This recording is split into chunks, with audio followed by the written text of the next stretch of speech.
Welcome to Sightseeing Japan, the podcast where we explore the land of unique cultural experiences. I'm Paul Bresson. And I'm Jason Nealing, and welcome to Season 6, everybody! It's good to be here. Yeah. You know, whenever we start a new season, it always feels a little weird getting back behind the mic again. Yeah, feels good, but it takes a moment to settle in. Yeah. So basically what we're saying is if this episode starts really weird, it's not our fault. That's just how it is when you start a new season. Yeah, all right. I'm already making excuses. 10 seconds in. Yeah, that was a good start. Well, Paul, it's been a while. What's going on in your life? What were you up to in the break? Mostly just watching basketball. Okay, moving on. You didn't do anything, right? Nothing's changed in your life, right, Jason? Yeah, not really. Nothing big. Just got married and bought a house. No big deal. Okay, yeah. Moving on. No, congratulations for both. Thank you. So we're going to have a new studio soon. Yeah, I'm excited to move all this stuff into the new house. I'm excited that now whenever I'm referring to Yia, I don't have to have this awkward moment where I'm should I call her Yia or my fiance, or how do I refer to her? Now I can just be like, my wife. Yeah, how's that feel to say? It's cool. You know, actually that day that we got married, for the rest of the day after the ceremony, I just called her wife. You're never going to say her name again. She got pretty annoyed with me. All right, wife, let's go. You got her second guessing already. Yeah, right. But so far, I've only been compelled to do the Borat impression once or twice. Okay. It helps that I'm really not good at it at all. So whenever I feel the urge, it's no. Step back from that. I just need practice. I got to watch it again. It's been so long since I saw the movie. I'm not sure how the inflection goes anymore, you know? Yeah, right. What does Borat sound like? I'm definitely not going to try. Me either. I'm excited to get a comfortable chair to podcast in. Even though I know you've said, I don't know if you'll be able to fit it in my gigantic basement. I'm bringing a chair over. Okay, I was going to say, am I expected to purchase a chair for you to sit in? Because, man, owning a house, the big thing I've learned so far is it's extremely expensive. Yeah, when I buy a house, am I supposed to furnish it for people or something? It's going to be like a year before there's anything on the walls, just so you know. It's going to look depressing for a while. That's all right. I'm sure you're going to make the most of it. It'll be a cool place to hang out eventually. Can have bonfires in the backyard and karaoke in the basement. And this summer's going to be great. Summer's pretty soon. I don't know. We'll see. Well, should we get into what we're talking about today? Yeah. Okay. Well, last season we did an episode where we rated some of Japan's most popular attractions, and we got such a positive response to that episode that we wanted to try something along that same vein. So today we're going to be talking about and rating some common cultural experiences that you might have in Japan, like really accessible stuff, things that most people will probably experience on their first trip, or just things that people tend to seek out, especially on their first trip to Japan. So which ones stand out? Which ones do you want to do again and again? Which ones are more like one-time things where it's like, okay, I get what that's about. I don't need to do that ever again. Yeah, this should be very interesting.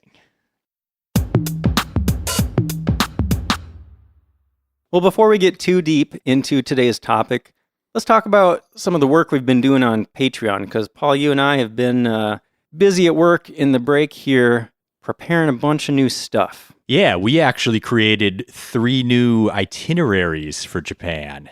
We used our expertise and experience to craft these itineraries in a way that tries to hit all the most important stuff you'd want to see in a city in a logical way that makes the least amount of time traveling and backtracking. There were a lot of heated conversations figuring out the very best way to do these, the best order to hit these attractions, the best ways to get around. Right? With our personalities, we picked at it so much. Like what I originally had in my first idea of a draft was so much changed from where we ended up on these, but for the better, for sure. Definitely. So what cities did we do? We have a new itineraries for Hiroshima and Miyajima. That is a combined itinerary since they're so close to each other. and that's a 3-day itinerary. And then we have one for Nara, that's 2 days, and one for Nikko, which is 2 days. They're all amazing cities and very much worth seeing. So all these are accessible on the Patreon, but you do not have to be a patron. You just have to go to our Patreon, and there's a little shop section, and you can look at our itineraries, decide which ones you want to purchase. Yep, anybody can hop on there to purchase any of those. So we have a total of 6 itineraries now. In addition to that, we made some exclusive content for Patreon. We did some trip recap videos. We did our Japanese erotic art episode. We did some episodes of our cooking series, Cooking with PB&J. We also did our Patreon poll to decide one of the topics for this season, so patrons can already see what that is. Another very exciting Patreon announcement is that we're going to be updating our Patreon tiers and also adding a new one. So when we started the Patreon back in 2023, we didn't know at that point which tiers would be popular and which benefits people would find most valuable. But now that we've had some time to gather data on how people are using those tiers, we're making some updates to the pricing and benefits to, just better align with what makes sense. We're also very excited to add a brand new tier. This is one that we've designed specifically for people who are actively planning a trip to Japan. We're calling it the Emperor tier, and it's going to give you access to every single one of our itineraries. Plus, each month you're subscribed on that tier, you get a 1-hour call with the two of us. So basically like a consultation to help you plan your trip. We can talk about whatever you want. If you have rough ideas, we can kind of help you through that whole planning process from the very beginning of what cities do I even want to go to? And then as you progress through your planning, we can help you with more details further on. So really excited about that. And like I said, since those 6 itineraries that we've made are all included in that tier, it basically pays for itself. You actually save money subscribing to that tier versus buying all 6 of the itineraries individually. And then on top of that, you get all the Patreon exclusive content. You get that personal consultation. So I think that's going to be really fun and a good way for us to connect with our listeners too. So if you want all the details on the Patreon updates, you can visit our Patreon and check out the post about it. The link is in the show notes to this episode, or you can find the link to our Patreon on our website, sightseeingjapanpodcast.com.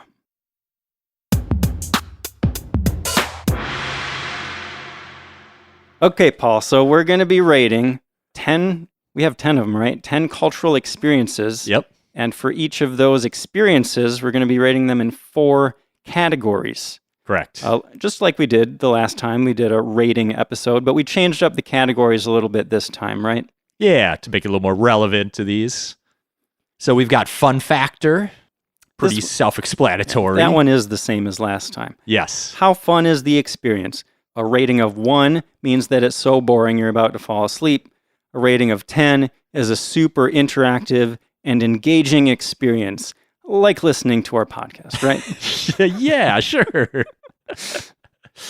The next category is repeatability. So is it worth doing more than once? So a number 1 would be something where once you've done it, it's all right, I never need to do that again. I get it. That's fine. And then a 10 is once you do it the first time, you're well, I want to do that every single day for the rest of my life. Like going to Japan? Or listening to this podcast. You're just going to keep going there, aren't you? We're just a 10 in every category, in my mind. The third category is variety. Like the variety of different topics we have on this podcast. Very good. So, yeah, this is a new one. Variety is can you have a lot of different types of experiences with this cultural experience? How varied is the range of experiences you could have? Or is it going to be the same every single time you do it? So, of course, 1 is literally exactly the same every time you do it. 10 would be, if you did decide to do this thing every day the rest of your life, it would be different every single time. That's a 10. Okay. Our last category is novelty. So novelty, is this going to be a brand new experience to you? Is this something that you can only do in Japan and you can't find anywhere else in the world? Something you've just never experienced before. So 1 is something that you can do in your own home country. And if you were to go to Japan and do that thing, it would feel just the same as it does at home. So there's no reason to do it, basically.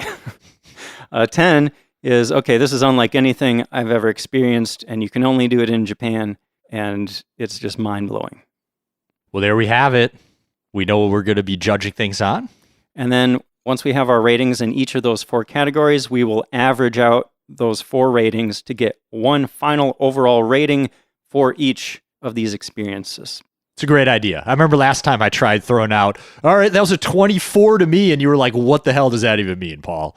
Oh, because you were just adding the numbers. I was adding all my scores averaging before. them. You're right. And out of 4, that doesn't really make sense. So yeah, everything's going to be a scale of 1 to 10, so it'll be easy to tell where things fall. Yep. All right. Ready for the first experience, Paul? Yeah, this might be the first thing you do when you get to Japan. It's the first thing I do when I get to Japan, that's for sure. We're starting with Konbini. Konbini is short for convenience, because these are Japanese convenience stores. And if you're not very familiar with these or the types of goods and services they offer, you could go check out episode 8 of the podcast, where we went into these things in extreme depth. But right now, just a quick little refresher. They're convenience stores. They got a whole bunch of interesting products, very fresh, high-quality food, excellent customer service. We talked in that episode about how they restock these shelves multiple times every day. So it's really high-quality, fresh stuff. And they're all over the place. That's one big perk, is you can find them pretty much anywhere, in any city, on almost any street. People have their own favorite chains. Yep. Personally, I'm a big fan of Family Mart.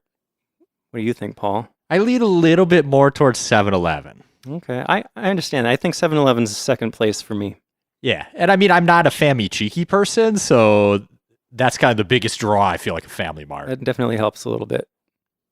But each Konbini is also unique. Another thing we talked about in that episode is that even Konbini that are just a couple blocks apart, they tailor their products and services to their specific customers. And depending on the routes that people take to and from work each day, they're walking past a specific convenience store, they might stock very different things. Absolutely.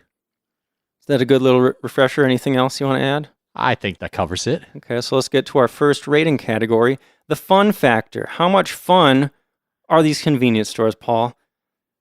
6. 9. 9. What do you mean 6? I mean, it can be fun exploring them and finding new, cool products. It's usually a good experience, but sometimes there's lines. Sometimes it's a little crowded, and I'm shopping. So I'd say 6. I think there's room to be more fun than going to a convenience store. Let me back up my 9 rating then. Okay. I think exploring a convenience store is one of the most fun things you can do in Japan. That's one of the things that I like about world travel in general, is just seeing what kinds of things people like to buy in other places that we don't have here, Yeah. And a Japanese convenience store is full of that stuff. You'll see almost nothing that you can get at home. And I just think it's super fun looking around at all the shelves. And it does help, I'll say this, it helps a little bit to have even just the most basic grasp of the Japanese language, the written language, because it's really fun to read the labels and see how much you can figure out about this product, And you don't even need to go very deep. If you just learn your katakana, which you can learn in a week with a little app on your phone, you'll be able to sound out words and figure out what some of these things are saying, on the labels. I think that's really cool. I'm not going to say I haven't had fun going to convenience stores, because I always enjoy it. But with the rest of the stuff that's coming on this list, there's things that I have more fun doing. I needed to leave room for higher ratings. I mean, multiple things can be really fun at the same time. Yeah, but some are more fun. Sure. Well, anyway, to be fair, I also like convenience stores or gas stations in the US because it's just full of all these little treats that I would never normally buy for myself. So when I have an opportunity to just waste some time perusing all these shelves, I mean, that's one perk of capitalism, is that we have such a huge variety of these little treats that we can distract ourselves with. You know what I mean? I do, and you're right.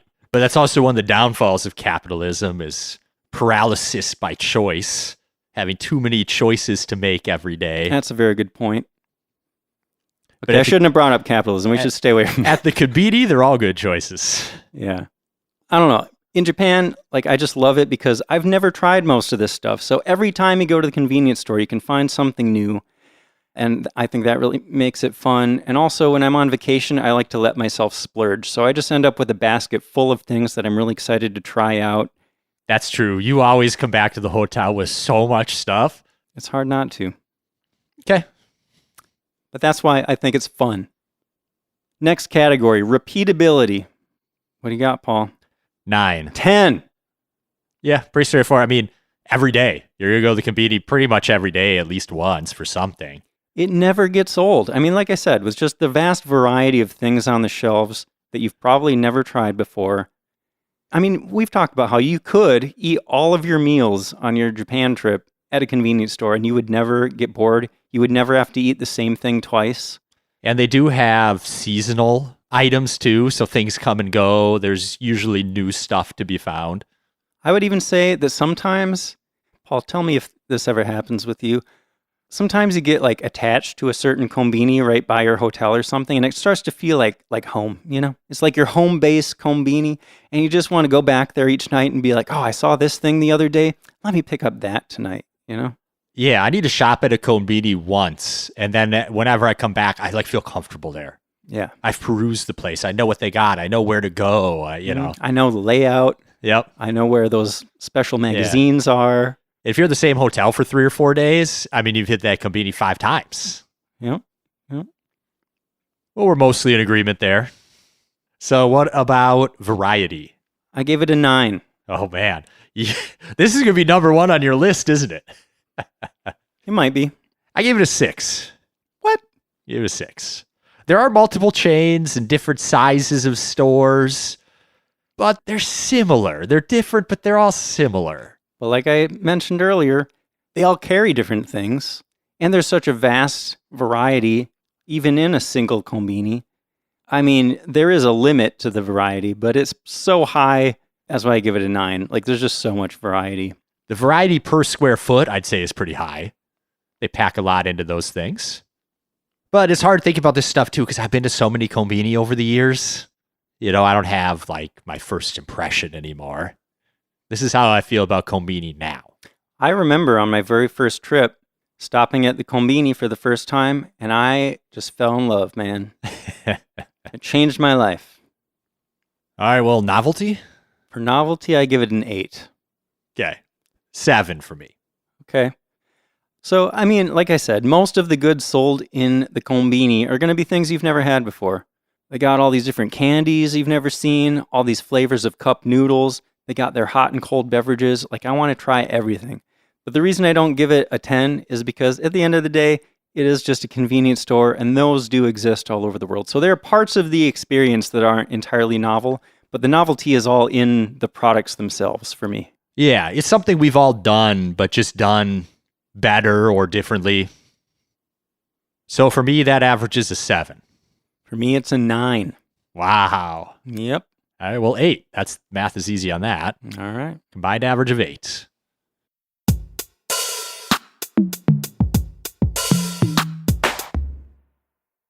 All right, next cultural experience that you're very likely to have in Japan is temples and shrines. If you're not very familiar with these or what makes them different from each other, check out episode 9. We went into their history, all the symbolism that goes into them, the etiquette around visiting them. But just to give you a quick summary of what these are, we're talking about Buddhist temples and Shinto shrines. These are religious places in Japan that are similar in some ways, but very different in other ways.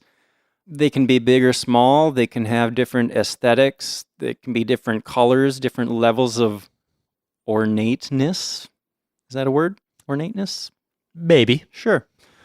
I don't think I've ever gone an entire trip in Japan without visiting a temple and a shrine. Like, it's kind of hard to avoid them, really. Yeah, it'd be hard not to.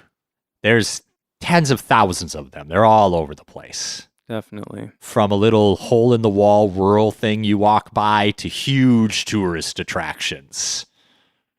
So let's start with fun factor. What do you got, Paul? I got 6. I also gave him a 6. Hey, we agreed. Nice. It can be fun exploring the grounds. I gave it a little bit for like the peacefulness, kind of gives me like a mood boost, which I don't know, is kind of fun, I guess. Yeah. But it's not the type of place where you're going to be loudly laughing and like being exuberant. Right. For me, the word fun, I just don't feel like it connects with that experience. Not that it's not a great experience, you know? Temples and shrines can be interesting, calming, beautiful. Fun just isn't one of the adjectives I would use, that's all. Agreed. But again, it does depend on the temple or shrine. Some of them do have really fun elements. For example, I always really like it when there's a cave you can explore. Yeah. That's awesome. That's fun. And especially, I guess, if it's your first time, it's fun to do the participatory stuff. Like you can go up to the altar and do the ritual, you know? Oh, yeah. Do the whole wash your hands, bow at the gate, do the praying. Yep. Yeah. You can go get your fortune with the omikuji. There was the love stones, you know, Yeah. that's fun.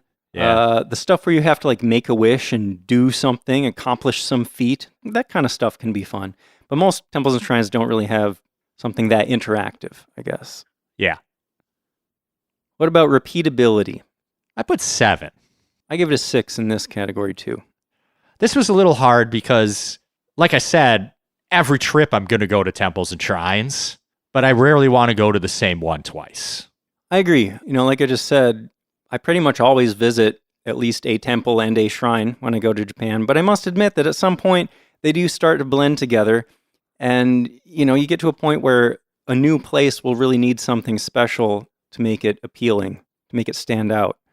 I mean, like I said, they're impossible to avoid. Like, you'll see little temples and shrines on the side of the road as you're just walking around, and eventually you just start to feel like they need something more to justify more than like a glance. Yeah. The more I've been to, it's becoming more of a, well, I'm walking by one, I'll go take a look. Yeah. Then I'm going to plan my trip to go to this temple or go to this shrine. It really depends on the size of the grounds too. Like if I see something that looks fairly sizable, I might just wander through just to get the atmosphere. You know, it's just a calming place to exist for a little while. Yeah. I feel like I pop into most temples or shrines that I happen to walk by. Yeah. What about variety? I gave it an 8. I gave it a 9. Okay. I mean, there's a huge variety, you know? Like I said, big and small. Some feel very serious and like majestic and regal, but some of them can feel a lot more playful, like the Momotaro shrine that we visited last time. That was so cool. It was a really unique shrine.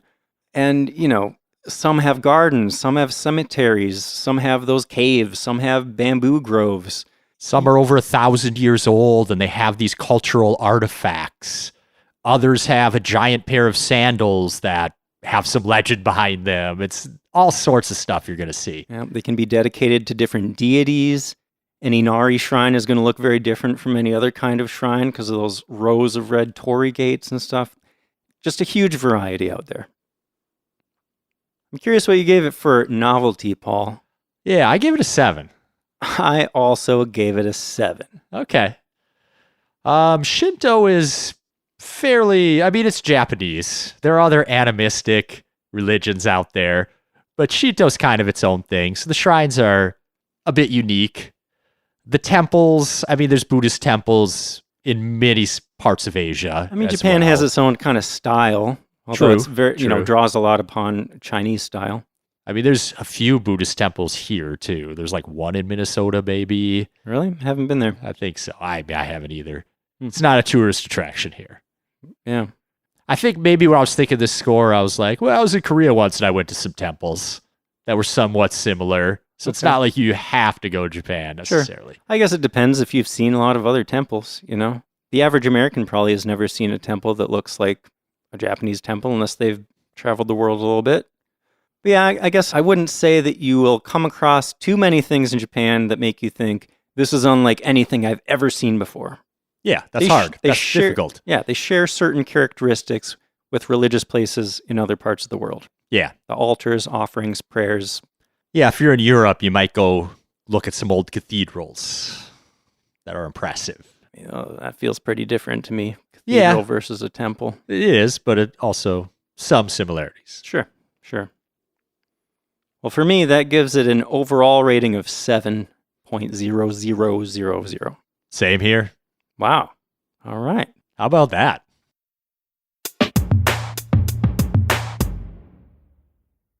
All right, next experience we're talking about.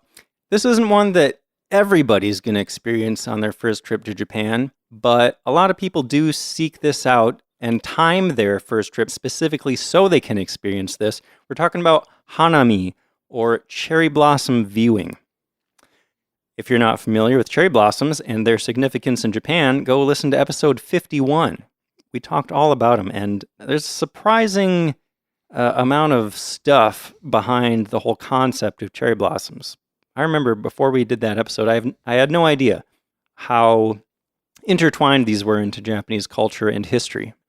But cherry blossoms are known in Japan as sakura, and every spring, Hanami is a very popular activity where people go outside and look at the sakura. Maybe you bring a picnic blanket and some sake and just sit and enjoy the atmosphere and these pretty little pink blossoms. Paul, we enjoyed a whole lot of Hanami on our spring 2023 trip. Yeah, we did. That was amazing. Awesome. So cool. We caught it real well. Yeah. So, what would you say for fun factor? I give it a 7. In my notes, I have a 6 written down, but maybe 7 makes more sense. I don't know. Like, it is fun. It's fun to just relax and enjoy the atmosphere, but it's not like super interactive. It's mostly just about the atmosphere. The fun part of it comes from the people that you're with, right? Yes. Like, the activity is spending quality time with people in an incredibly beautiful setting. Yeah, that's what I was thinking about when I did this too. Like, you can be somewhere and there's a ton of beautiful sakura and you're taking pictures and you're admiring them, but you're just kind of walking by, going to your next place. But if you make the effort to go put down a blanket and hang out with friends and drink some sake, it's going to be more fun. Yeah. So that's how I kind of came with a 7. Yeah, that's how I got a 6 too. I was thinking like the flowers themselves, it's not a super active or engaging experience, but if you're having really great conversations, that's going to change the amount of fun you're having, but that's not attributable to the sakura themselves. Fair enough. Okay. Repeatability. I put a 7. I also gave it a 7. It's a very small window that you've got, so it's hard to do a lot of repeating. And they do look beautiful every day. But also, are you going to go to the same exact spot 2 days in a row? You could. You could.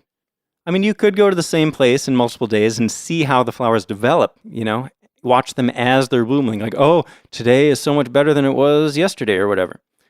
But I would say you're going to get more out of it if you're seeing them in different places each day, right? That's kind of what we did. Yeah. And I never regretted seeing more sakura. On that trip, it's like, well, they're here for such a short amount of time. You really got to soak in as much as you possibly can. They make everywhere you go more beautiful. Oh, it's the castle with sakura. Oh, it's the river walk with sakura. It's always better when the cherry blossoms are blooming. Absolutely. But they also don't quite hit the 10th time as they do the very first time. Yep. What would you say for the variety category? I went with a 7. I give it a 9. Okay. Just because the sakura are everywhere. Like, you can see them with the castles. You can see them at temples and shrines. You can see them in public parks. You can see the mountain sakura, the Yamazakura. It's a different experience wherever you see them, Next to lakes and rivers, there are a bunch of places where you can walk along a little canal or whatever, lined with cherry blossom trees. I think that's a pretty big variety of views. There are the views with the sakura and Mount Fuji. Mm-hmm. I did take that into consideration, but I also thought a lot of that was to those places. Like, yeah, the sakura in front of Mount Fuji are amazing, but Mount Fuji is amazing too.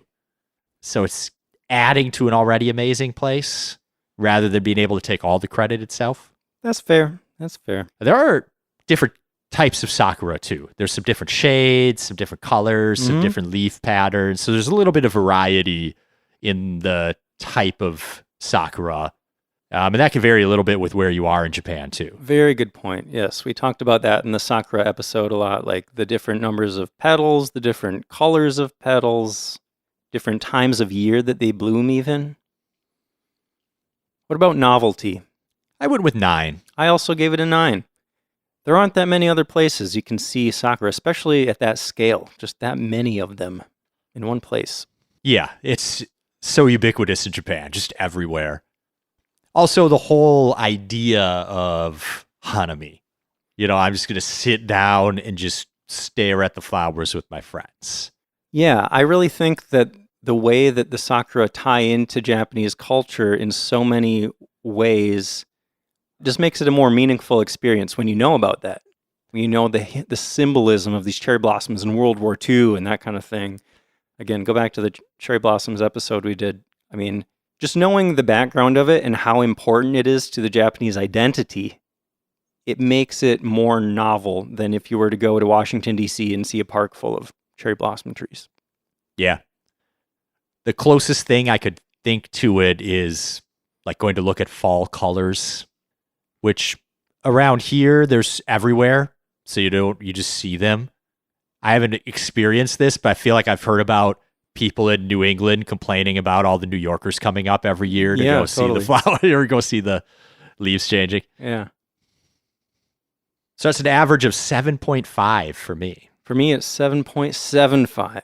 Okay. You want to introduce the next one, Paul? Yeah, next up is Maid Cafes. And this is a cafe where you go and the servers are dressed up in cute maid outfits. French maid outfits, the black and white and frilly ones. And they do cute things for you. They definitely do. We talked all about these in episode 30 if you want to hear more about them. Sometimes the maids dance. Sometimes they serve you cute food. They might help you put a spell on it to make it more delicious. I remember that. That was pretty memorable. Yeah. They'll talk to you a bit. Probably less if you don't speak Japanese, but I seem to recall they had at least some English. And actually, I saw recently that there's a certain Maid Cafe chain where they're starting to test out these like real-time translation screens. It's just like a piece of glass that translates both ways between you and the maid. So it really opens up opportunities for more interaction that way. That's cool. Yeah, I thought so. Oh, I have a note here. It's at-home cafe. Like I said, I think they're just testing it out. It's not like they're rolling it out across the whole chain, but... Yeah, I mean, these days you could bring your phone and Google Translate some stuff. Yeah. Have you had much experience with those translation apps on your phone, like trying to have a conversation with somebody? Not too much trying to have a conversation, just maybe once or twice at a hotel. Yeah. I feel like they can be useful if you just like need to get a certain point across or like, if you need to communicate something, it's good for that. But it hasn't quite gotten to the point where it makes the conversation super smooth in my experience. Like I was at a bar hanging out with some Japanese people and, we were talking and I was doing my best with Japanese, but eventually I got kind of just like frustrated that I couldn't quite say what I wanted to say. And I pull out the phone and pull up the app and they're just like, no, put that away. I don't want to deal with that, Yeah. But anyway, so first rating category is fun factor for Maid Cafes. What do you think? I went with 8. I get it. I give it a 6. Okay. It's a high energy, fun place. You get to socialize. They're being nice to you. You might get to see a performance. You get to eat food and drink things. Like there's a lot going on, I feel like. It's kind of a good mood. Yeah. Yeah. I wonder if this had something to do with my rating. When I went, I was alone. I feel like this is the kind of activity that would be more fun with people, more people in your group because... You were there like a scholar, like, oh, this is what it's like. That's what they're doing, Yeah. Well, it's like most of the time I'm just kind of sitting there looking around, Yeah. But it's like I had nobody to kind of talk to about the experience. I wasn't there to be like, oh, that maid's cute. No, I like this maid. Yeah, if we could rate all the maids, that would be fun, right? No. We're just on a rating kick now. Yeah, I want to rate everything. Oh, I like her stockings. Rate Nice the outfits. The outfits are stripes. important. Yeah. Would you say 6? I did say 6. Okay. Like I said, I think my rating might have been a little skewed because of my one and only experience at a Maid Cafe, my solo experience. But I mean, the cute food is fun. Watching them dance can be fun. I really think the most fun thing would be like talking with them a bit. It's all about the interaction. And if your Japanese isn't so great, I feel like that can detract from the experience a bit. Yeah, definitely. So repeatability. I gave it a 4. Me too. Oh, wow. I think one thing that speaks to this is I've been to Japan 4 times. I've been to a Maid Cafe once. I've been to Japan 6 times, I think. And yeah, I only went on my very first trip. I have not really felt much of a need to go back. Although, Paul, I was thinking about this. It's been over 10 years now since I was at a Maid Cafe. I think just for the sake of research, maybe we should go next time and see how much they've changed, Okay, I'm not going to say no, but once we start hammering out that itinerary and we're cutting things that we really, really want to do, it gets harder and harder to like find spots to fit this Well, stuff we're going to be in Tokyo. We'll probably be in Akihabara. I mean, once I have my glass display case set up in my new basement in the man cave, I'm going to need to fill it with anime figurines. So we're probably going to have to stop in Akihabara. May as well spend some time at a Maid Cafe. My last trip to Japan was the first time I did not go to Akihabara. And I don't really regret it. Not that Akihabara is not great, but I've been there so many times. I'm kind of shocked to hear you say that, Paul. And a little sad. Maybe I'm just getting old, bro. So, I mean, since you missed it last time, that doesn't make you more excited to visit next time? The fact that I don't regret missing it last time makes me not in a hurry to have to do it again. You can cut it from all future itineraries? Is that what you're saying? I don't know if I'd say all future itineraries. Like, once it's been 10 years since I've been, I should probably go check it out again because it continues to evolve as a place. But I don't need to go every year or two. Am I becoming the bigger weeb here somehow? Jason, how much anime have you been watching lately? Jason, you've been the bigger weeb for quite a while now. We've been over this. You're the anime and manga guy. I'm the more sophisticated history and culture guy. Sure, okay. We'll go with that. I've been watching some anime, but pretty limited. I've been finding like 1 or 2 shows per season that I get hooked on. But that's about it. Okay. But there is some good ones. I really like Dandadan. That was good. I was into that. What is that? It's like it's about aliens. Okay, I feel like I heard about it, but I haven't seen it. I haven't really watched. Came out within the last year. Anything lately? This last season's I like Solo Leveling so much that I went and I read the entire manga. Wow. And now I'm not watching the anime anymore because I know what happens. Oh, you ruined the anime with the manga. Yeah, but the manga was great. Are you still on One Piece? Yep, I'm chugging along. Nice. Still having fun with that? Yep. That's good. Anyway, we were talking about repeatability, right? So what I was going to say is, like, I think as a tourist, you're probably not going to want to go twice in a single trip or anything, unless you're the kind of person that just really wants to be around cute girls, I get the impression that there are some locals that just get really attached to a certain maid, and they'll go, like, multiple times a week just to hang out with this girl. It overlaps with the whole idol thing. Sure, yeah. Yeah. Variety? 5. I gave it a 6. I think the Maid Cafe experience, I mean, again, we've both only been to a Maid Cafe once, but from the research and stuff, I get the impression that a lot of Maid Cafes seem to offer a very similar experience, but there is also variety if you look for it. We talked in that Maid's episode about how there are different places where they have different styles of outfits. Some places even offer massages. Some might offer ear cleaning. There are even butler cafes, if you want to group that into the Maid Cafe thing. So, like, there is variety. You just have to seek it out. Yeah. Sometimes they even have themed days where, like, on Thursday, we swimsuit dress day? dress like this, or whatever. So there's a little bit there. But there's also chains, too, that are all kind of the same. Chains, like an S&M kind of place? I haven't heard about that. No. You're talking about, like, business chains, that kind of chain, right? Yes, exactly. I knew that. I just felt the need to make a dumb joke. Novelty. 9. They're novel, if nothing else. I mean, it's a Japan thing. That's what they're all about, is the novelty. That's what makes them popular for tourists. You're not likely to have this kind of experience anywhere else. Although, Paul, didn't you tell me about a Maid Cafe that popped up in LA? Yes. But like all these Maid Cafes that popped up other places, they're based on the Japanese Maid Cafes. That's where it all started. Yep. So there you go. They're novel. Yeah. For me, that gives Maid Cafes an overall rating of 6.25. 6.5 for me. All right.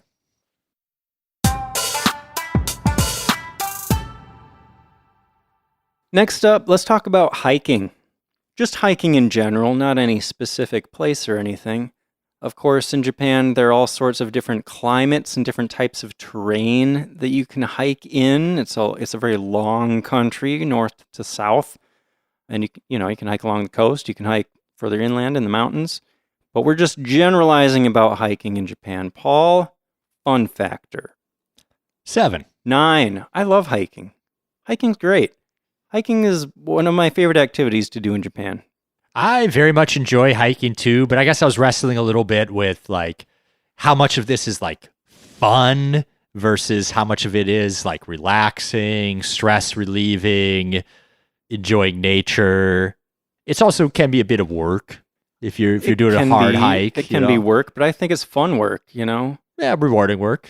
I don't know. I just, like I said, I love hiking in general, and in Japan it's especially fun because it has a unique type of natural scenery that you can't see here. I especially love the mountains. We don't have mountains like that anywhere around here. The wildlife is different.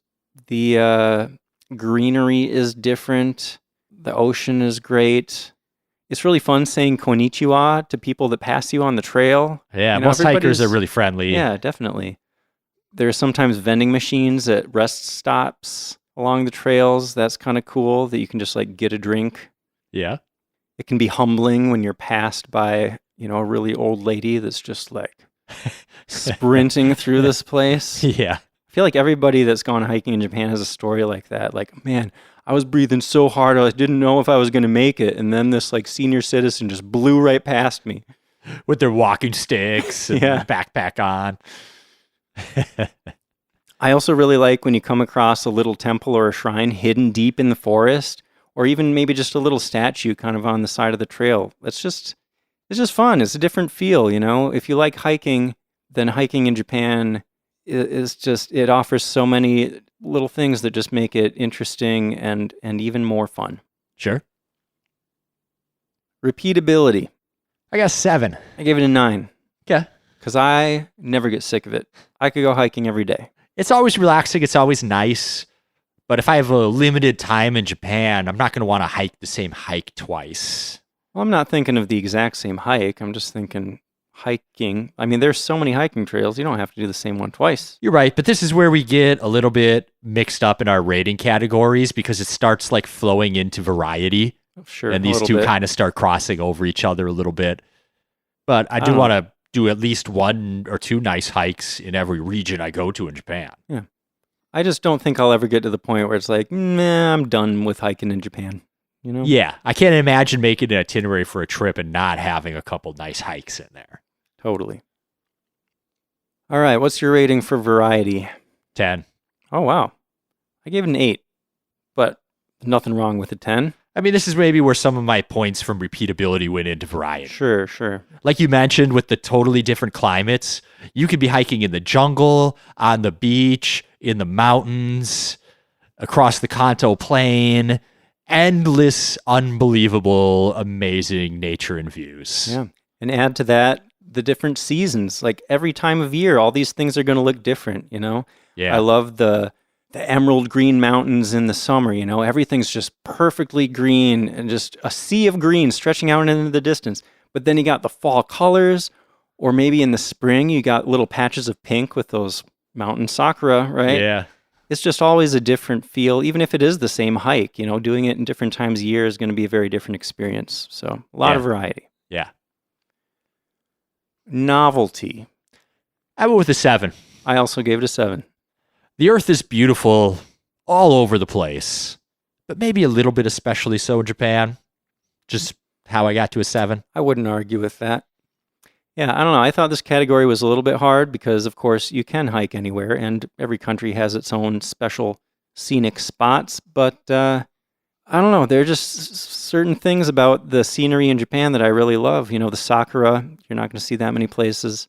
The misty mountains, I've talked about that a whole lot. I just love when there's like this thick mist settled into the mountains and the valleys and stuff. It's just supremely relaxing to me seeing that kind of Yeah, I scenery. think mountains are amazing for scenery, but I think the ocean is too. And there's so many places in Japan where you can be hiking in the mountains and see the ocean, and you kind of get both, and that's just incredible. There are cool little rock formations and little islands out in the ocean too. It's not just like you're looking out at this endless expanse of water. I mean, Japan has so many islands, like thousands and thousands of islands, right? And it's just always an interesting scene. Yeah. So for me, that's an overall rating of 8.25. Ooh, 7.75 for me. Okay.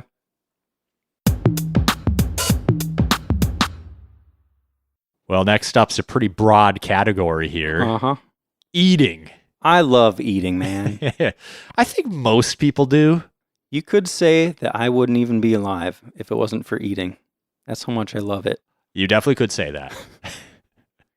So you know what eating is, and it pretty much works the same way in Japan. You put the food in your mouth, you chew and swallow. True, but of special note is Japan's very into their cuisine. They're very known for having a lot of amazing restaurants, chefs that study one specific thing for their entire lives and really hammer it out as perfectly as possible. Definitely, they take it seriously. All those Michelin stars. And I feel like for some reason, more than a lot of other countries, Japan likes to focus on like the right way to eat to get like the best possible experience out of this culinary adventure. True. I feel like in America, if you sell a burger, nobody's going to tell you how to eat it. Yeah. But in Japan, it's like, no, you do this, then you do that, then you do that. That's the best way to eat it. That does actually remind me, though, of a video I saw on Instagram recently where these two guys from the UK are in the US, like in Texas or something, trying barbecue for the first time, like ribs. And they get a plate of ribs and they take out their knife and fork. Oh, no. And the server comes up and he's like, put those down. Just put them down. Okay, now use your fingers, pick up those ribs. It tastes better that way. And they try it and they're like, he's right. This is better. The only thing you got to do when eating American food is get dirty. Yeah. Well, what do you got for fun factor? I gave it an 8. Okay, 7. Okay. Eating's fun. Eating is fun, and I think the deliciousness of Japanese food adds to the fun.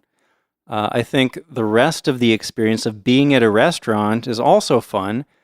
It's a chance to use any Japanese you've learned. That's really fun, I think.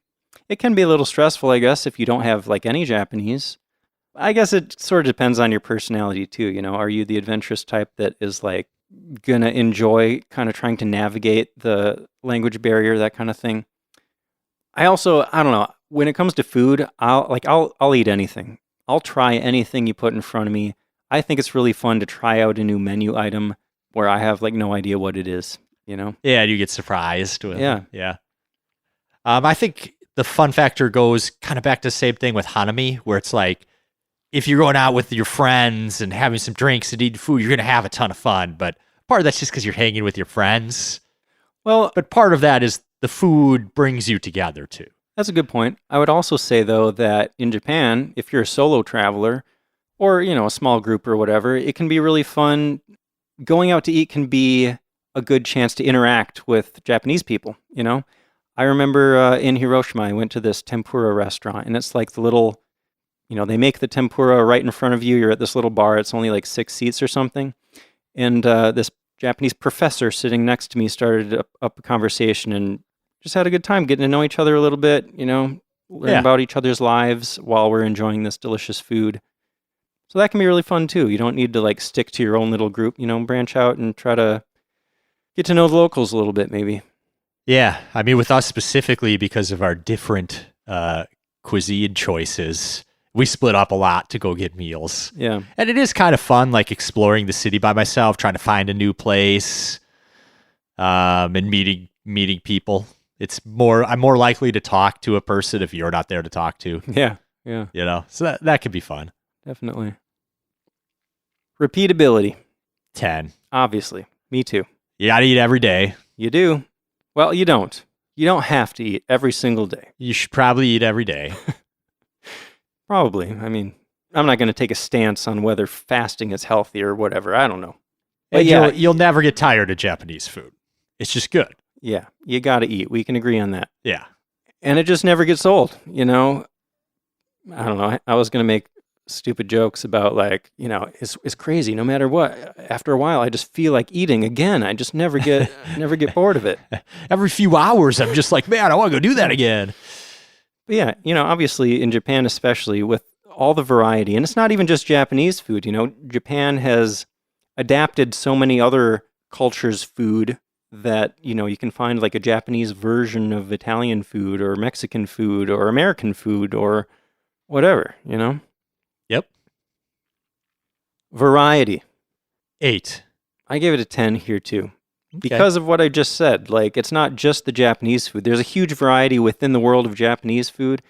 But then, especially in a city like Tokyo, biggest city in the world, you can find almost any kind of food you could possibly want to eat. Okay, that's a good point. Part of the reason why I gave it an 8 instead of like a 9 or a 10 is, yes, there's a ton of food, but we talk about like Japanese cuisine. It's great, but you get a lot of seafood, soy sauce, miso, there's a dashi, very similar ingredients in a lot of different Japanese cuisine. I see where you're going. Yeah, Japan does have like kind of a standard set of ingredients and flavors that are used in different ways and different combinations. Yeah. Yeah, that makes sense. But like I said, so much variety with the way that they've integrated food from other cultures. Yeah, I had an amazing stone-fired pizza last time I was in Japan. I remember you mentioning that. Yeah.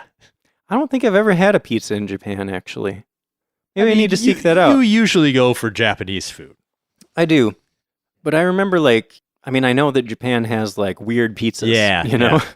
My first time in Japan with my brother before I was vegan, we were at a place, I think it was a buffet style place, and they had pizza slices, and I grabbed a couple. One had like mayo and corn or something, and another one, I don't even know. So I was like, I got to try these. It was cool. What'd you think? I mean, I liked it, but I don't know if I'd take it over like a pepperoni pizza. You know what I mean? They have Pizza Hut, don't they? Yes. And I think you can get a pepperoni pizza, but they also have a lot of weird stuff you can get, or what would be weird to us. Yeah. Maybe next trip I need to start exploring more fast food chains, like American fast food chains in Japan, Yeah, like what does KFC in Japan taste like? Yeah, I haven't been there. Is it the same or is it different? I almost went into a Taco Bell one time, and they served beer at the Taco Bell in Shibuya. Oh, man. But I didn't. I skipped it for some reason. But then there's, Burger King and McDonald's. I definitely tried both of those. But you'll find very different things there than you do in the U.S., so. Oh, man, I was like, I feel like we're normally in Tokyo for like the last day or two. And I'm like, oh, yeah, we'll get Taco Bell. Then I'll be on the plane the next day. Like, why did I eat Taco Bell? That joke is so tired, Paul. Taco Bell doesn't make everybody poop their guts out the next day. Nah, not everybody, not all the time, but sometimes. Does that happen to you a lot? Sometimes. Dude, I know I've told you about this personally, but I probably haven't mentioned it on the podcast. And at this very moment, I'm questioning whether it's a good idea to mention this on the podcast. So you definitely have to. Fiber supplements, man. Changed my life. Seriously. If you're the kind of person that does have trouble with Taco Bell, go get some Metamucil. I'm glad you brought this up because we were talking about hiking and you brought up the vending machines. Yeah. I didn't want to put all your business on blast, but I was almost about to be like, and then you wait 10 minutes while Jason gets a drink and takes his fiber because it's 10 o'clock and he's got to take his fiber. I'm telling you, man. Sometimes, just from the time difference and your body's having trouble adjusting and stuff, it does weird things to your intestines, right? True. So this is my tip for anybody out there that's like that. Get those fiber pills. Take them regularly through your trip. It will change and then you can your just life. Tear through Japanese food and have no issues. Yeah. You can just eat whatever you want, stuff yourself full every single day, and you'll be fine. We'll have to do that next time we do a travel tips episode. Yeah. All right, where were we? Are we a novelty now? I think so, yes. Okay. I went with 8. I gave it a 9. Okay. I didn't give it a 10 because you can get Japanese food in other countries. But even so, I think that, It's always better in Japan. well, yes. And also, people will probably be surprised at how much is new to them in Japan anyway. Yeah. Like in the US, sure, you can find Japanese food, but not all Japanese food. It's a very specific set of Japanese food. You can find sushi and ramen and, teppanyaki, udon maybe, yakisoba. But like there are things that are much less common to find in the US. Yeah, like fresh wasabi. It Sure. could be hard to find outside Japan. Even in Japan, it can be hard to find. All the variety of stuff they do with seafood. They eat some like seafood that most other people aren't eating. Yeah. I feel like those noodles that I named, those are like the only ones that you find in the US, but that leaves out somen and soba. Right. All Like sorts of stuff. it goes so deeper than sushi and ramen. Yeah, for sure. What's an average of 8.25 for me? That's a 9.25 for me. Ooh. Eating's pretty great. I'm too stingy today. You're ahead of me on most of these.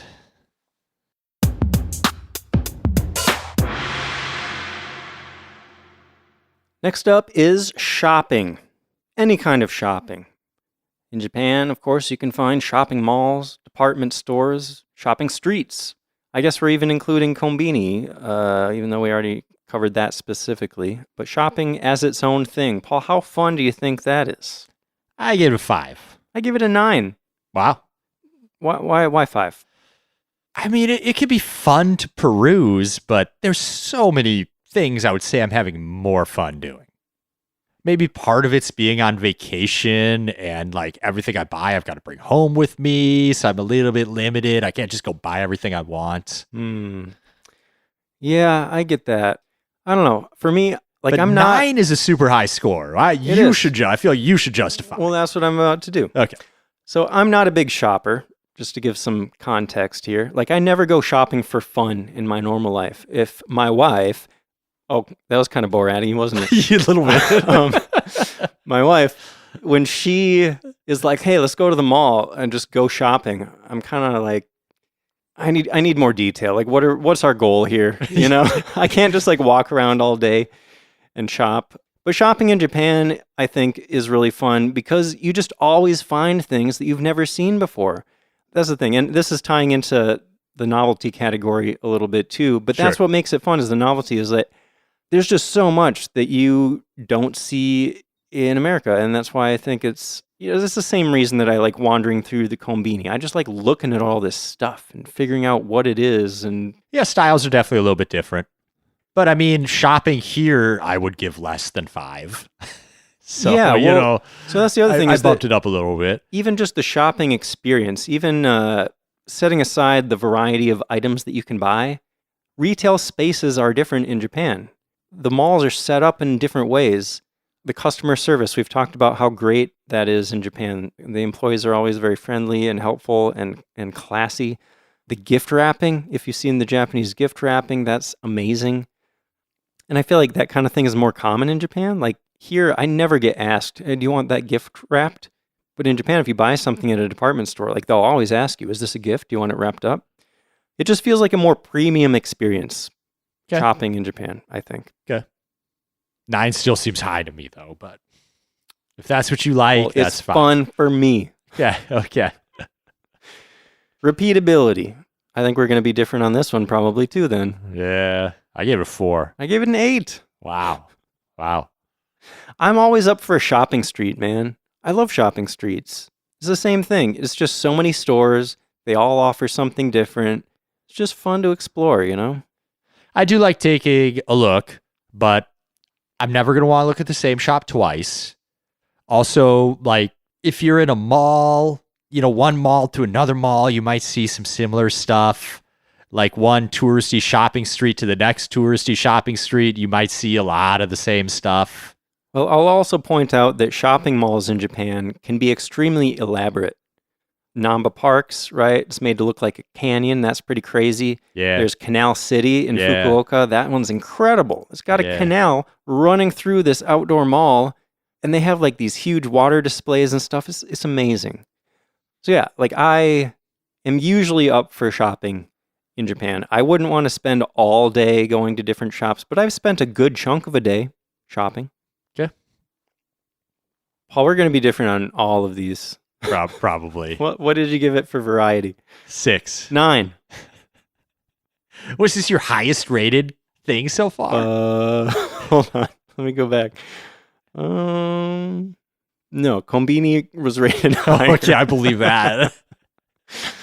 Yeah, okay. I'm starting to feel like maybe I'm being a little unreasonable with how high these numbers I feel like are. when we're in Japan, like we do a little bit of shopping, and you're kind of like, yeah, let's go check out this mall. But I don't feel like you're beating down the wall to go shopping. I feel like you're always more excited about other That's stuff. because I know if I go shopping with you, I'm going to feel rushed the whole time.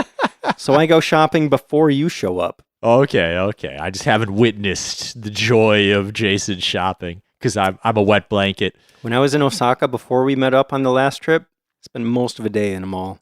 Okay. But that was also the only day of your trip that you didn't have an itinerary for, and you just had time to kill. Well, I had other things I could have done. Sure. What was that variety? Yep. Did I justify that? No, neither of us did. Okay. Well, of course, if you're talking about all the stores in Japan, you can find anything you could possibly want. And, the different types of shops are exciting to explore, too. I remember on my very first trip, the first store after the Konbini was a Bic Camera, one of their big electronics stores. And it's crazy, like 10 stories of just stuff I'd never seen before. All these crazy Japanese electronics. It was awesome. And then you got thrift shops. You can get like thrifted kimonos and stuff. That's cool. You got like modern clothing shops, home goods, places like Muji and stuff, or the Loft. That's really cool. Or is it just called Loft? Might just be Loft. Might be Loft. 100 yen stores. Those are really fun. Like there is variety, I would say. And if you are the kind of person that loves shopping, I mean, there are people that go to Japan saying, I'm just going to shop for 2 weeks straight. And I'm going to buy so many suitcases to fill them with all this stuff that I'm going to buy. Yeah. These are just my personal opinions. Yeah. I'd say, yeah, there's some variety, but there's also certain styles to Japanese stuff. Like Japanese clothes have a certain style to it. Okay. So it's not like you're going to get a variety of clothes from all over the world. It's going to be like Japanese style. Even Japanese style has a lot of variety, depending on the age group you're talking about or all these different subcultures. Yeah, I mean, there's some variety. There's a lot of variety, Paul. Okay. There's 9 points worth of variety. Well, how many points of novelty are there? 8 points of novelty, I think. Okay, I gave it 6. It's probably the one we're the closest on so far. Yeah. I mean, it's got like stuff in Japan. Some of it's a little different style, but it's like all the same type of stuff you can buy anywhere. I can buy clothes and cameras and stuff anywhere. I disagree. You'll find a lot of stuff that you can't find at home. Yeah, I mean, the brands will be different and things, but, I could buy a t-shirt there. I could buy a t-shirt here. I could buy tea there. I could buy tea here. Well, okay, especially if you're going for the types of things that, like, Japan really values, like tea. You're going to find better tea in Japan than you do here. I mean, depending on the variety of tea that you're looking for, I suppose. Yeah. But Japanese denim, right? You're not going to find much Japanese denim elsewhere. Sure, sure. Let me see. How else it's an can extremely I justify niche this? thing, but sure. Japanese electronics, right? You go to Akihabara, you look at all these electronic shops. I mean, they have so many more keyboards and mice and monitors and stuff that you can test out. Best Buy has nothing on Japanese electronics stores. No, but Best Buy's awful these days. But they're still like the only accessible electronics store in the country. Like they're the biggest brick and mortar electronics retailer. Yeah, probably. So there you go. Japan, novel. Better, more, different stuff. So after talking about all this shopping stuff, I feel like you almost convinced me to raise my scores, but I think yours are so astronomically high that I don't want to raise mine so that we get a better balance of the two. That's fair. Yeah, they'll average out. That's why there's two of us, right? Yeah. We complement each other. So my average for shopping is a shockingly low 5.25. Paul just hates shopping. That's an 8.5 for me. Wow.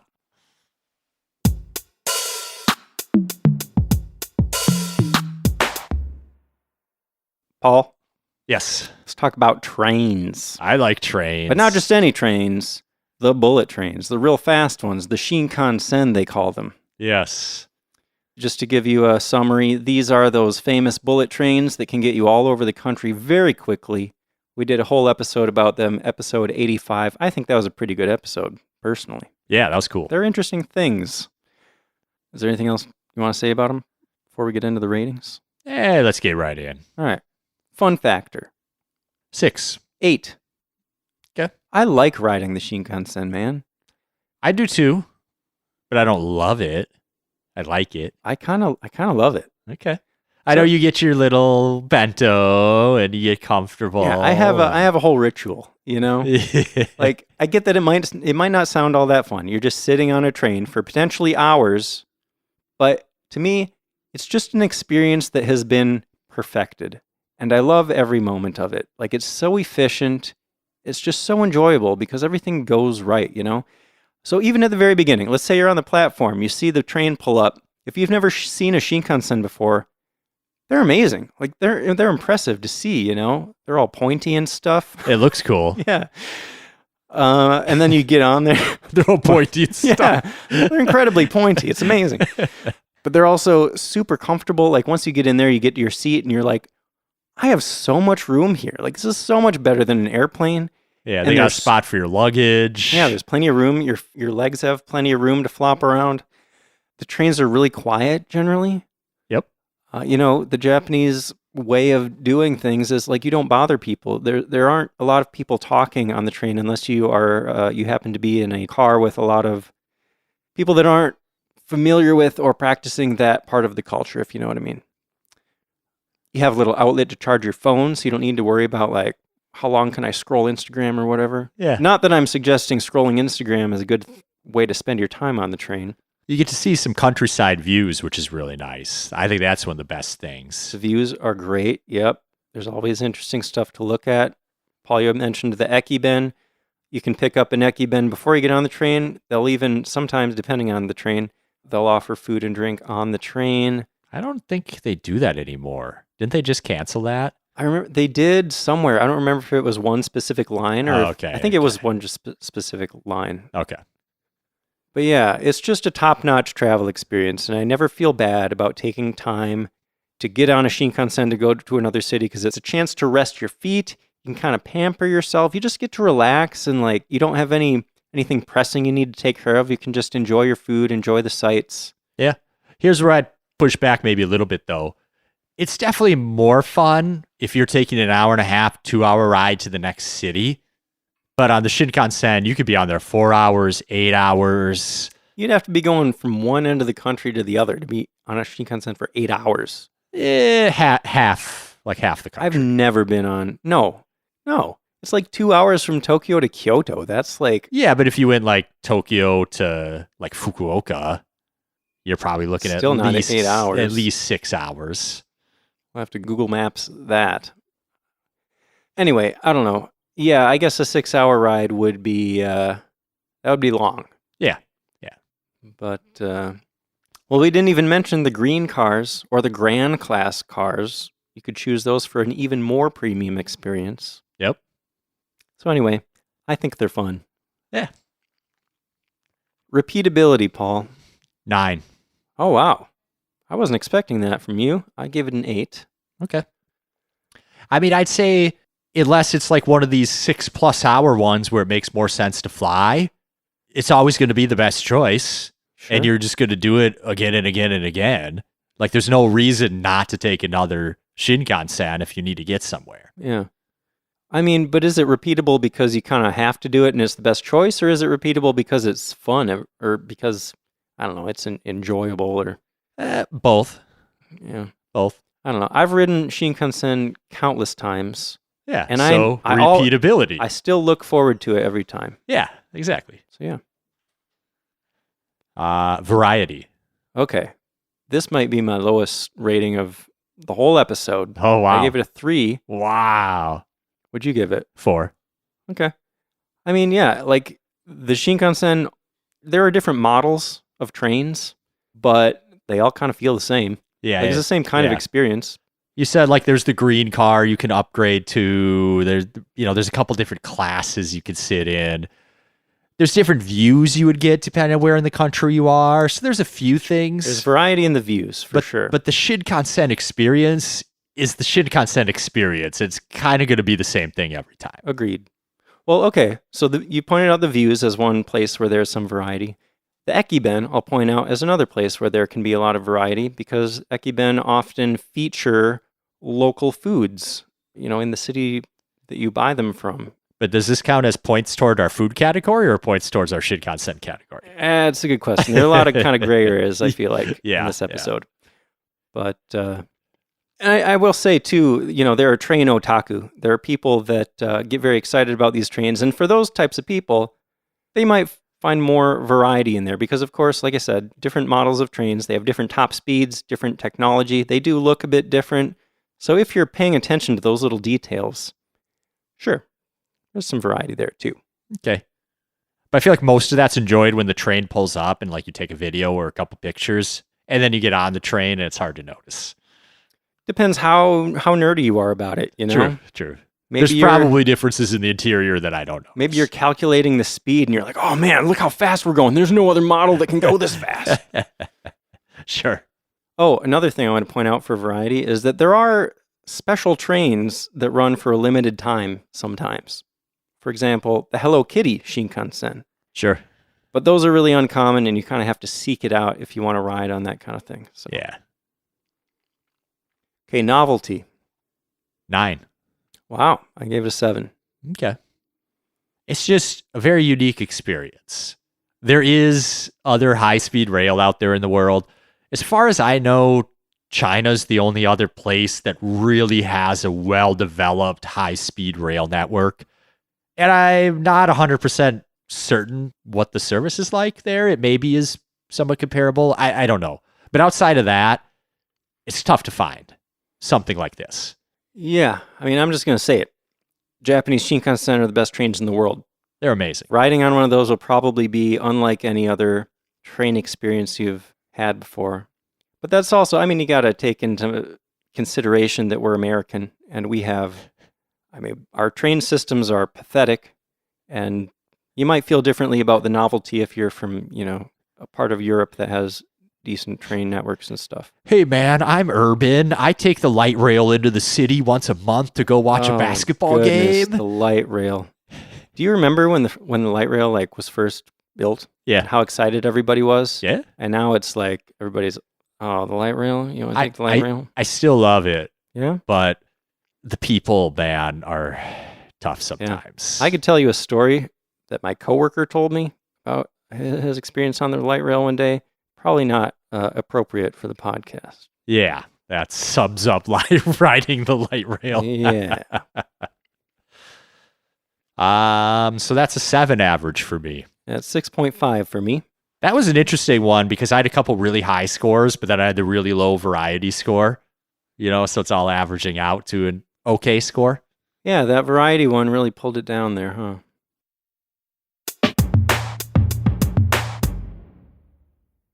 All right, a couple more left here, Jason. Yep. Let's talk about arcades. Let's do that. Fun factor. Oh, you don't want to... Or should we preface, do people need to know what does everyone know what an arcade is? Maybe, but Japanese arcades are a little different than other arcades. They're often very big, multiple stories of all sorts of different types of games you can play. Yeah, video game arcades are alive and well in Japan, unlike in the US.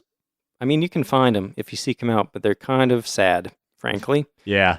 But yeah, in Japan, you can play all sorts of games. The claw machines where you can win prizes. They got all sorts of amazing rhythm games. And I wish America was into rhythm games the way that Japan is. They got shooting games, fighting games, even gambling games. We talked about that. Yeah. Check out episode 74 if you want to hear all about arcades. I love arcades in Japan. My biggest gripe is especially a lot of the arcades in popular places.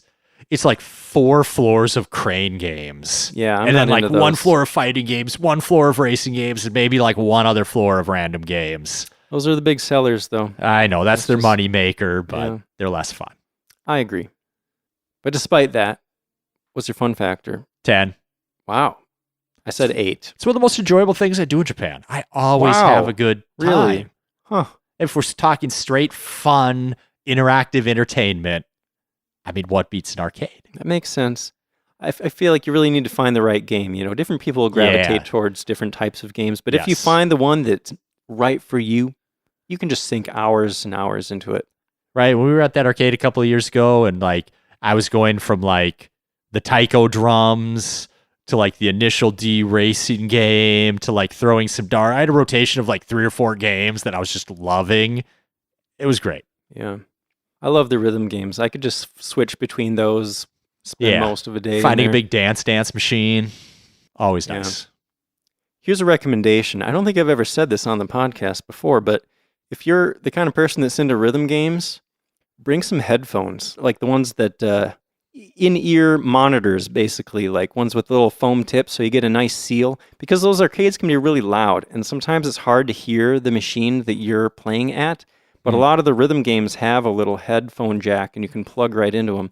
Just make sure that your cable is long enough that you're not like tethered. You have to have your head really close to the machine. Yeah. That's happened to me. Anyway, they're fun. Yes. Arcades are fun. Repeatability, what do you got for that? 8. I said 7. I didn't give it higher because, I don't know, I do start to feel like I could be doing better things with my time if I like start spending several hours in an arcade. But at the same time, I do find myself going back again and again, Yeah. Yeah, I know what you're saying, but I feel like even if we've been to arcade a couple times, if we have like a couple hours to kill one night and it's like, want to go to the arcade? It's like, yeah, I do. Yeah. You know? Yeah, for sure. Variety? I would 6. Really? I give it a 9. Okay. I mean, there are a lot of games, but eventually you see most of them. And you walk into one arcade, how is it that much different than the other arcades you've been to? Okay, I agree with you if we're just talking like the average arcade, but if you were to seek out certain kinds of games, I think you would find a much greater variety. For example, there are arcades that specialize in VR games. Like, that's awesome. And, even if each arcade will kind of have a lot of similar stuff, even within one arcade, there's just such a variety, Like we said, there's something for everyone, right? Depending on what kind of game. If you like the claw games, if you like rhythm games or shooting games or fighting games. True. There's that variety, and then... But there's like I said, there's like 4 floors of claw games. I think that's an exaggeration. And then there's I've never seen 4 floors. Then there's like 5 rows of the same popular fighting game, and then there's like one machine of like the cool game I like. Sure. I mean, Project Diva, I've talked about that. That's one of my favorite arcade games. Yeah. And you have to seek it out, but like it's there, Yeah, it's true. somewhere. You just got to find it. True. What about novelty? 8. I also gave it an 8. You could play video games anywhere, but there's nothing quite like a Japanese arcade. That's true. And even though in Japanese arcades, you might see some games that you're familiar with. Maybe there are games that you've played in the US. Maybe. Probably not a lot of them. But, a lot of Japanese arcade games have been ported to PC or consoles. Like on PlayStation and Switch, I have a bunch of games that show up in Japanese arcades. But there are a lot of games that you won't find anywhere but in these arcades. There are a lot of games that look super involved, and I have no idea how to play because my Japanese isn't good enough. Especially going back to the rhythm games, some of those are so complex looking, and people are really, really good at it. It's kind of intimidating. Yeah. Okay. Well, it's an average of 8 for me. Me too. Hey, exactly. All 8. right. Paul, are we at our last experience? This is the last one. We're talking Japanese gardens. These aren't just gardens that happen to be in Japan, of course. We're talking about gardens that are designed in the Japanese style. There's a certain philosophy and aesthetic around Japanese gardens, which we talked all about back in episode 13, if you want to learn about all the symbolism and the history, and there's so much meaning. Yes, there's meaning in everything. Yeah. So fun factor. 7. I said 6. Yeah, it's not one of those exuberant things, but I always enjoy it. I like seeing and exploring, and I get the little mood-boosting endorphins from it. Yeah, I mean, taking a stroll through a garden may not be the most exciting interactive experience you can have, but I do think there is some element of fun. Especially, I really enjoy the promenade gardens where they're like built in a way such that as you walk along this path, you get very different types of views. Like you turn a corner and it's like, oh, this is a whole different type of landscape here in front of me. You know, there are things that are hidden from you until you get to a certain part of the garden. I think that can be fun, but in general, I think they're more relaxing and peaceful than fun. Yeah. Repeatability? 8. I said 6. Was that the same as last one? What'd you say for fun factor? 7. 7, okay. Sorry. 6 for repeatability for me. Okay. And you said 8. 8. Okay. Yeah. I mean, I guess this one blends a little bit with variety, but like, I never don't want to go in to see a garden. You know, I always want to see everyone we pass by. I wouldn't mind going to the same one twice because it's just beautiful and nice. Okay.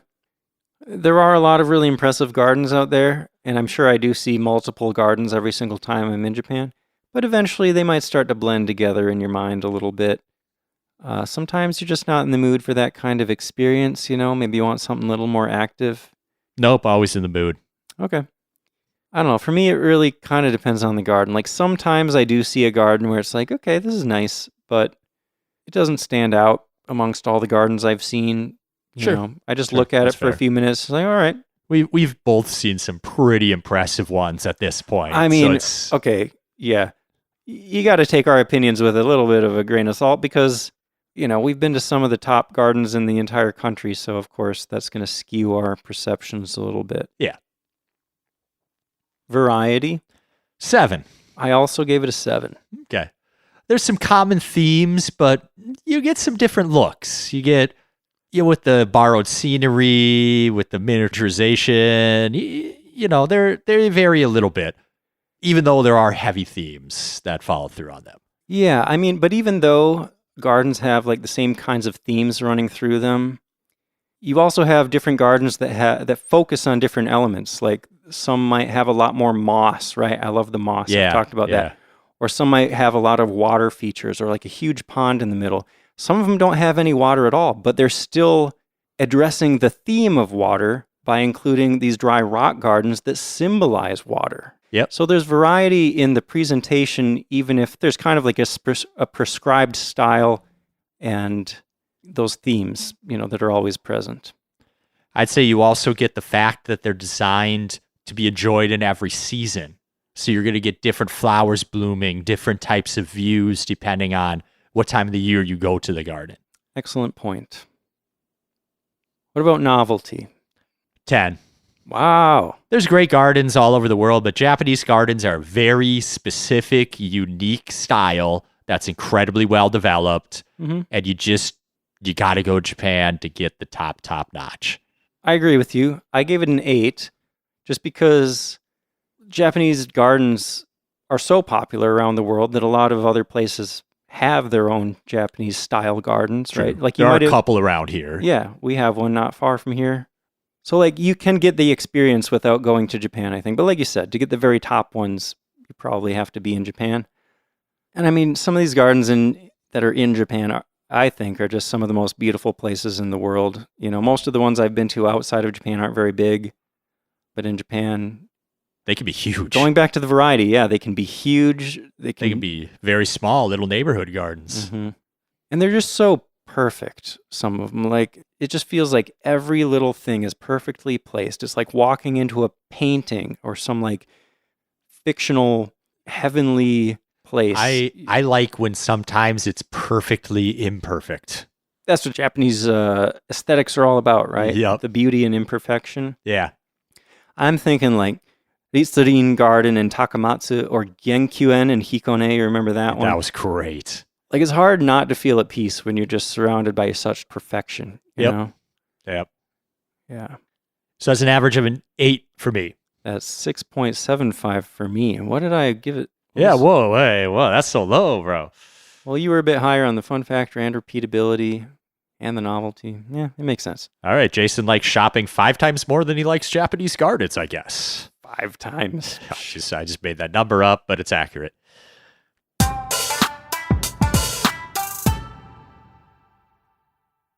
All right, Paul, the results are in. All right, I'm curious. We had some different scores on a few of these. Yeah. In 10th place, with 6.375 out of 10, Maid Cafes. Makes sense, I think. Yeah. In 9th place, with 6.75, Shinkansen. Okay. Kind of surprised that's so low, honestly. I mean, it's a functional thing. It's yeah, a good experience, but it's kind of like gets you to point A to point B. Sure. 8th place with 6.875 is shopping. Okay. That was my lowest, so you bumped that one up a bit. Yep, definitely. In 7th place, we got with 7 points, temples and shrines. 6th place with 7.375 points, Japanese gardens. 5th place with 7.625, we got the cherry blossoms, the sakura. Okay. Or Hanami, I guess, was the experience that we're talking about. Yeah. Hanami. Then we have a 3-way tie. Okay. 2nd, 3rd, and 4th are hiking, arcades, and Konbini, all with exactly 8 out of 10.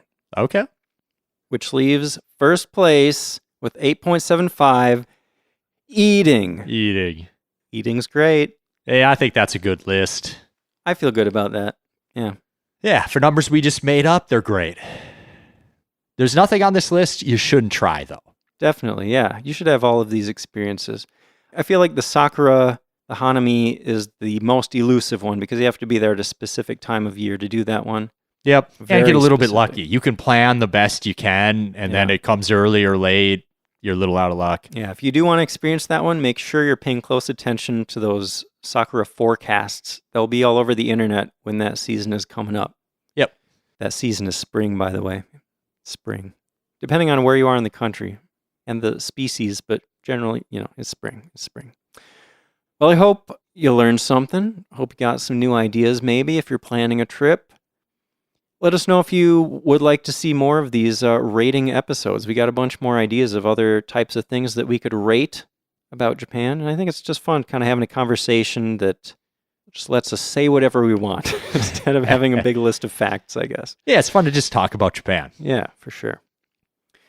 Well, before we go, we should thank our Shogun level patrons, Nicholas McKibben, Kevin Harris, Michael Morris, Wesley C., Brady K., Jack, David Imani, Susan, Tori, Shaked Rosenthal, Tina Anderson, Alexa Gonzalez, Pamela Arola, Kevin Phillips, Franzian Matthias, Saul Martinez, Kelly Ardong, Dennis Pearson, and Robin Moore.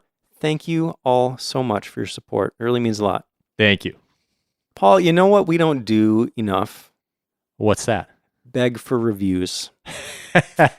We rarely do that. Almost never. If you listen on a podcast platform that lets you write reviews, we would love it if you could spare a few moments to write a review, especially if you listen on Apple Podcasts. I feel like those might carry the most weight. Or if you're on Spotify, it's really easy because you don't have to write anything.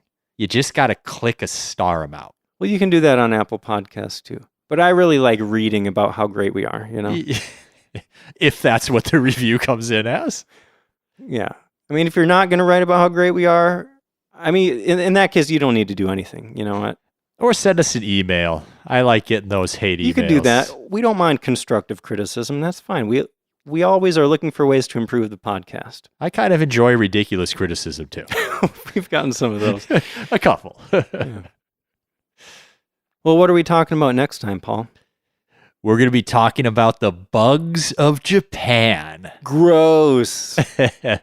No, I'm looking forward to that. I did my research for that, and I learned a lot, and I think it's going to be really fun. Yeah, there's a lot of fun stuff there. For sure. Well, thanks for listening. We'll see you next time.